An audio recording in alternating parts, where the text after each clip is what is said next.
کائنات میں انبیاء 1,24,000 انبیاء، اوصیاء، ائمہ معصومین علیہ السلام، یہ کائنات کے عقل مند ترین انسان ہیں۔ کیوں؟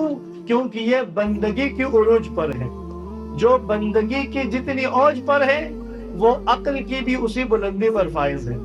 اور بندگی خود کتنا اہمیت رکھتا ہے۔ کوئی بھی انسان، کوئی بھی فرد چاہتا ہے کہ دائرہ اسلام کے اندر داخل ہو جائے۔ اب دائرہ اسلام میں داخل ہونے کے لیے شہادتین جاری کر دی۔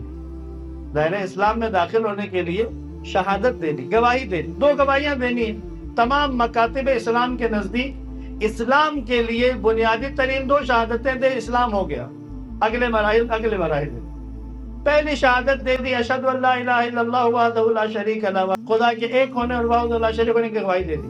اب دوسری گواہی سرکار ختمی مرتبت کی نبوت کی دینی ہے۔ لیکن اللہ کے نبی نے مجھے اور آپ کو قیامت تک آنے والے تمام انسانوں سے تقاضا یہ کیا کہ میری رسالت سے پہلے میری بندگی کی گواہی دو گے، اسی لیے کہیں گے وَأَشْهَدُ أَنَّ مُحَمَّدًا عَبْدُهُ وَرَسُولُهُ، عبودیت کی گواہی پہلے دیں گے، رسالت کی بعد میں۔ کیوں؟ کیونکہ نبی کو عبد ہونا زیادہ پسندیدہ ہے، عبد ہونا پسندیدہ ہے، بندگی پسندیدہ ہے۔ تو بس عبودیت جہالت کا اپوزٹ ہے۔ جتنی بہترین بندگی اتنی ہی جہالت کی کمی۔